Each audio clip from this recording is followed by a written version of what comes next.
नमस्कार, स्वागत आप सभी का आज के खास कार्यक्रम खास मुलाकात में है। आज हमारे साथ स्टूडियो में मौजूद हैं श्रीमान गुरुदत्त शर्मा जी। आप वर्तमान में जांगीर ब्राह्मण समाज समिति ट्रस्ट गांधीधाम के अध्यक्ष पद पर आसीन हैं। नमस्कार, स्वागत आपका हमारे स्टूडियो में। नमस्ते नरेश जी।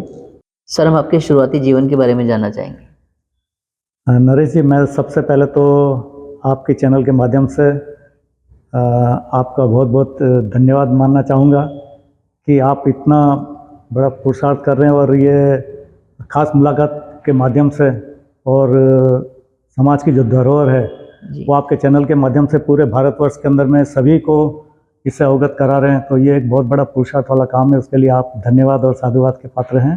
बिल्कुल सर, आपका सपोर्ट यही बना रहे हमारे को। जी जी। बात करते हैं आपके शुरुआती जीवन के बारे में, तो उसके बारे में थोड़ा सा हम जानना चाहेंगे। देखिए, शुरुआती जीवन के बारे में मैं बता दूं कि जब सन 1947 में हिंदुस्तान पाकिस्तान का जब ये पार्टीशन हुआ, जी, तो उस समय पार्टीशन के समय सिंधी लोगों को सिंध से जो सिंधी जो माइग्रेटेड सिंधी थे जी, उनको बसाने के लिए गांधीधाम बसा था।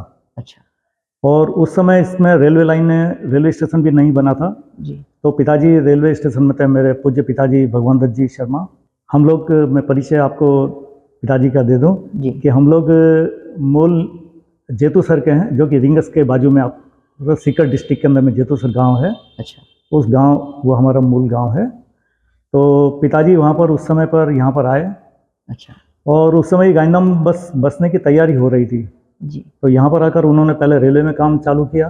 जी, रेलवे का जब काम पूरा हुआ, फिर ये कांडला पोर्ट, जो कराची पोर्ट पाकिस्तान में चला गया, तो इस साइड बेल्ट के लिए कोई भी पोर्ट था नहीं। नहीं था, तो तभी उस कांडला पोर्ट को डेवलप किया जी, और कांडला पोर्ट पूरा हुआ, तभी पिताजी को वापस से परिस्थितियाँ ऐसी हुई कि फिर वापस राजस्थान जाना था। अच्छा, तो हमारी माताजी ने कहा कि भाई, हमारा कोई बिजनेस तो है नहीं, जी, वापस जाके भी वहाँ पर करना है, तो क्यों ना हम गांधीधाम में ही काम शुरू करें। बहुत बढ़िया, और इस तरह उस समय ट्रक बॉडी रिपेयरिंग का काम जो है पिताजी ने शुरू किया था। अच्छा, हम लोग 3 भाई और 5 बहनें हैं। जी, ये हमारे परिवार का परिचय है। बहुत बढ़िया। सर, हम आपकी शिक्षा के बारे में जानना चाहेंगे। देखिए, शिक्षा में ऐसा है कि मैंने जो अपना डिप्लोमा इन इलेक्ट्रिकल्स गांधीधाम से ही TFG पॉलिटेक्निक से किया है। अच्छा, और उसके बाद में मैं यहाँ पर इफ़को प्लांट जो है, उसके अंदर मैं लार्सन एंड ट्यूब्रो को टंकी प्रोजेक्ट्स मिला था, अच्छा, तो मैंने वहाँ पर ज्वाइन किया और कुछ वर्षों तक मैं L&T में ही रहा। फिर वहाँ से 2 वर्ष जो है वो मैं विदेश में गया था नौकरी करने के लिए। अच्छा, तो शिक्षा यहाँ तक डिप्लोमा इलेक्ट्रिकल में की हुई। यही सही है। एजुकेशन के बाद बिज़नेस में आपका कैसे रुझान रहा, उसके बारे में थोड़ा-सा बताएँ और क्या-क्या उपलब्धियाँ रही, उसके बारे में बताएँगे? देखिए, मैं जब भी L&T में सर्विस करता था, तो उसमें क्या होता था कि हम लोग कंस्ट्रक्शन डिवीज़न में थे। तो कोई भी प्रोजेक्ट पूरा होता था और अगले प्रोजेक्ट के अंदर में हमारा ट्रांसफ़र हो जाता था। जी, और इसी तरह मुझे 2 वर्ष विदेश जाने का रहा और वहाँ पर 2 वर्ष पूरा करने के बाद में 1 महीने की छुट्टी पे मैं यहाँ पर आया था। अच्छा, तो आने के बाद जब मेरा वापस जाने का हुआ, तो हमारी माताजी ने बिल्कुल ना कह दिया कि नहीं, जो भी भले थोड़ा बहुत जो भी हो, लेकिन यहीं काम करना है। जी, तो मेरे बड़े भाई साहब जो हैं, उनका मुझे सपोर्ट बहुत बड़ा मिला और ये सब उन्हीं की वजह से ही, उनकी प्रेरणा से ही हुआ कि जी। मैंने ऑटोमोबाइल्स का एक छोटा सा बिजनेस शुरू किया उस समय। तो उस ऑटोमोबाइल बिज़नेस में आपका क्या-क्या अपना है, उसके बारे में थोड़ा-सा बताएँ? ऑटोमोबाइल्स में हमने पहले बॉडी फिटिंग आइटम से शुरू किया था। जी, उसके बाद में कार सेगमेंट के अंदर में हम लोग ऑटोमोबाइल्स का करते हैं। फिर हमने स्पेयर पार्ट्स आइटम में रखना चालू की, बॉडी पार्ट्स रखना चालू किया। जी, तो आज हम लोग जो है कार स्पेयर पार्ट्स के अंदर में डील कर रहे हैं। बहुत बढ़िया। सर, समाज सेवा में अब आपका रुझान कैसे रहा और आपके प्रेरणा सूत्र कौन रहे, उसके बारे में थोड़ा-सा बताएँ? देखिए, समाज सेवा के बारे में प्रेरणा सूत्र तो मैं आपको बता दूं कि हमारे माताजी पिताजी ही रहे। मुझे ध्यान है कि जब मैं पढ़ रहा था, छोटा था, तो उस समय पिताजी मुझे हर रविवार को, आर्य समाज में हर रविवार को आपको पता होगा कि सत्संग, ये हवन और सत्संग हवन, होता है। बिल्कुल। तो हवन में मुझे, जब मैं छोटा था तभी ले जाते थे वो, और वहीं से समाज सेवा के संस्कार और समाज के प्रति जो है रुचि हुई और इसमें मुख्य भाग मेरे माताजी पिताजी का ही रहा है। जी, तो समाज सेवा में आपके किन-किन पदों पर रहे और आपके कार्यकाल में क्या-क्या उपलब्धियाँ रही, उसके बारे में थोड़ा-सा बताएँ? हमारे पिताजी वैसे आर्य समाज से जुड़े हुए नहीं थे, लेकिन हरिकेश दत्त जी शास्त्री जो अपने समाज के, आपको पता होगा जी कि संस्कृत फतेहपुर में संस्कृत विद्यालय केंद्र में थे। बिल्कुल। तो एक बार वहाँ जनेऊ संस्कार का कार्यक्रम रखा होगा, तो पिताजी वहाँ पर गए थे और वहाँ पर हरिकेश दत्त जी ने उन्हें जनेऊ संस्कार दिया था, और वहीं से पिताजी के अंदर में आर्य समाज के प्रति वो हुआ और वही परंपराएं हमारे में आई। जी और हमारे घर के पीछे ही विश्वकर्मा मंदिर है, जो कि सन 1976 के अंदर में पिताजी और उनके कुछ सहयोगी थे, जी उन्होंने वहाँ पर स्थापना की थी। और सारे कार्यक्रम, तब हमारे पास समाज का कोई प्लॉट नहीं था, तो सारे कार्यक्रम वहीं होते थे, जो विश्वकर्मा जयंती या विश्वकर्मा पूजा दिवस। अच्छा तो जब वो कार्यक्रम होते थे तो उसके अंदर में पिताजी कहते थे कि पढ़ाई और सर्विस के अलावा समाज सेवा में भी हमें ध्यान देना चाहिए जी और ये हमारा कर्तव्य होता है। तो मैं बस पिताजी के साथ उन कार्यक्रमों में जाता था और वहाँ से जो भी छोटा मोटा सेवा का काम होता था, जी। तो वहाँ से ये शुरुआत हुई थी। अभी तक का जो आपका अध्यक्ष पद का कार्यकाल है, इसके बारे में और अभी तक की अचीवमेंट जो भी है सामाजिक, उसके बारे में थोड़ा सा बताएं। मैं वैसे विशेषतर आर्य समाज के साथ में जुड़ा हुआ था, क्योंकि ट्रस्ट के अंदर जब हमारा युवाओं का, उस समय की बात कर रहा हूँ मैं, 86 की, अच्छा तो ट्रस्ट जब हुआ तो पिताजी हमारे मंत्री रहे, हमारी माताजी भी जो है वो आर्य समाज की अध्यक्षा रही हैं। तो हमको जब भी नवयुवकों को ये चांस मिला तो मैं आर्य समाज के अंदर में थोड़ा सा समय वहाँ देता था। जी फिर मोहन जी, खीमचंद जी और जो हमारे दूसरे जो समाज बंधु हैं, तो उस समय फिर क्या हो गया कि नई युवाओं की टीम भी जांगीर समाज के अंदर में आई। जी तो उसके अंदर में से फिर हमने जैसा बताया था कि जांगीर ब्राह्मण समाज समिति के नाम से हमारा ये रजिस्टर है चल ट्रस्ट। रहा था। फिर 1999 के अंदर में ट्रस्ट बनाने की हमें आवश्यकता महसूस हुई जी और ट्रस्ट को रजिस्टर्ड कराए। उसके बाद में सब कार्यक्रम समाज के चालू रहे। जी तो मैं उस समय अध्यक्ष पद पे जुड़ा था। उसके बाद में आदरणीय खीमचंद जी अध्यक्ष बने, जी फिर आदरणीय मोहनलाल जी अध्यक्ष बने जी और हमारे मूलाराम जी कुलरिया जो हैं वो अध्यक्ष बने। जी उसके बाद लगातार मुझे अध्यक्ष पद की सेवा पे सेवा करने का मौका मिला। बहुत बढ़िया। सर, समाज बंधुओं के नाम आप क्या संदेश देना चाहेंगे? देखिए, समाज बंधुओं को मैं एक ही बात कहना चाहता हूँ कि आज के परिप्रेक्ष्य के अंदर में हमें संगठित होकर समाज कार्य करना अति आवश्यक है। और हर जगह पे मान अपमान होता ही है, ऐसी कोई बात नहीं है, लेकिन हम जब समाज को प्राथमिकता देते हैं तो फिर ये चीज़ें सब गौण हो जाती हैं। हमारा ध्येय सिर्फ एक ही होना चाहिए कि हमारा समाज किस तरह प्रगति करे।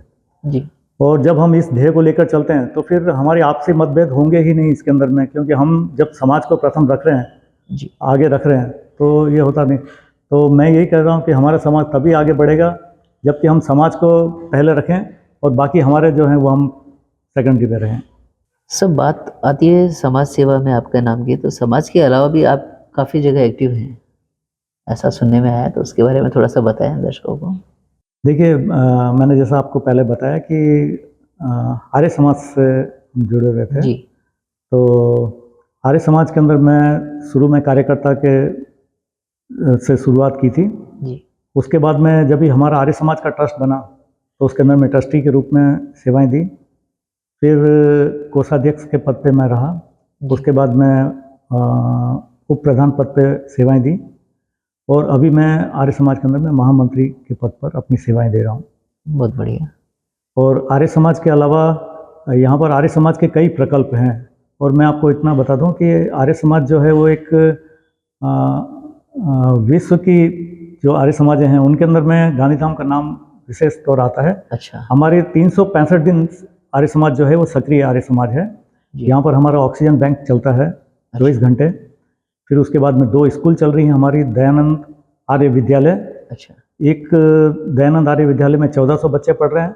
दूसरी हमने 1 लाख स्क्वायर फीट कंस्ट्रक्शन, जो कि 16 करोड़ के खर्चे से अंजार गांधीधाम से 15-16 किलोमीटर दूर है, अच्छा तो वहाँ पर वो दूसरी स्कूल हमने CBSE स्कूल हैं बहुत बढ़िया। और उनको मैनेज आर्य समाज ही कर रहा है। जी और ईश्वर कृपा से मैं दोनों स्कूलों के अंदर में चेयरमैन पद पर मैं अपनी सेवाएं दे रहा हूँ। बहुत बढ़िया। और जीवन प्रभा, जब यहाँ पर 2001 में भूकंप आया था, जी तो भूकंप के अंदर में जो बच्चे अनाथ हुए, जिनके माता पिता नहीं रहे, जी तो उनके लिए एक प्रकल्प हमने जीवन प्रभात के नाम से चालू किया। अच्छा। और वो प्रकल्प आज भी है।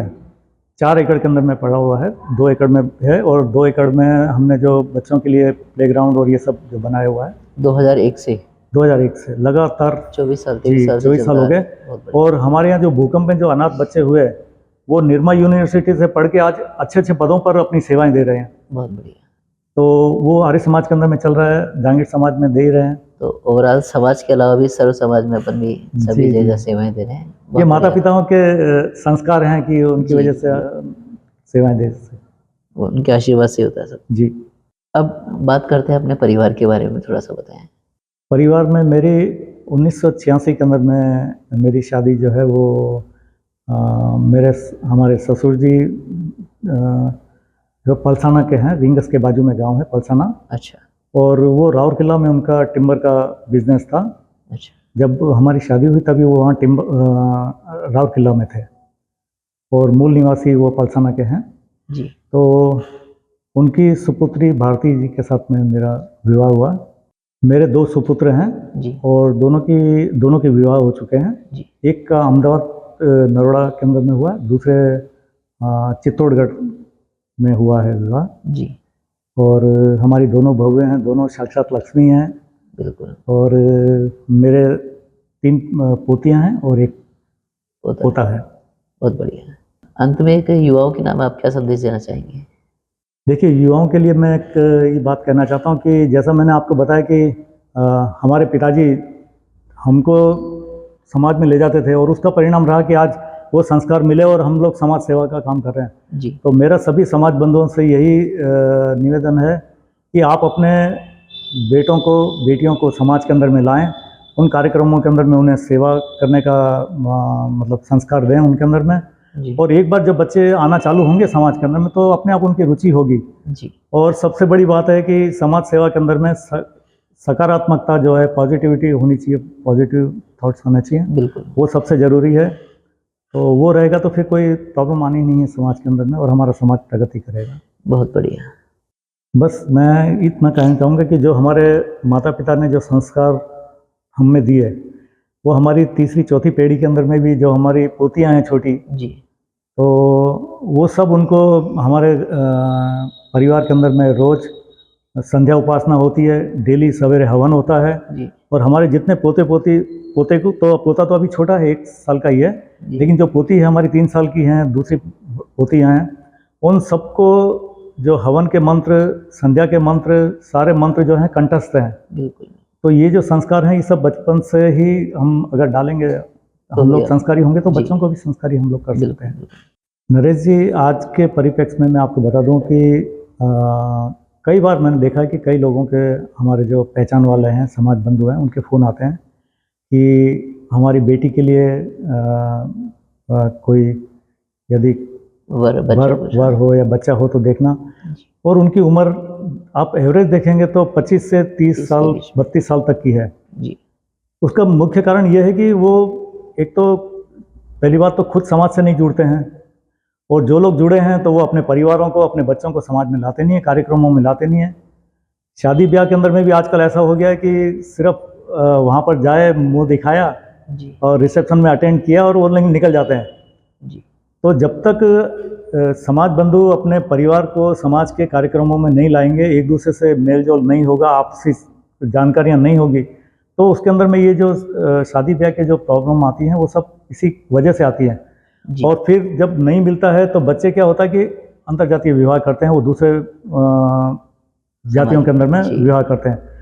तो मेरा तो सभी से यही निवेदन है कि जो भी समाज के जो कार्यक्रम होते हैं, उन कार्यक्रमों में अपने बच्चों के साथ, अपने परिवार के साथ आइए। तो एक्टिव भी करते हैं बच्चों की एक्टिविटीज़ भी चलती रहती है। और हमारे यहाँ हर पूर्णिमा को महिला मंडल की ओर से यहाँ पर हवन सत्संग का कार्यक्रम होता है, और वो खुद ही मंत्र बोलती हैं, खुद ही हवन करती हैं, किसी पुरोहित को या किसी को नहीं बुलाते हैं।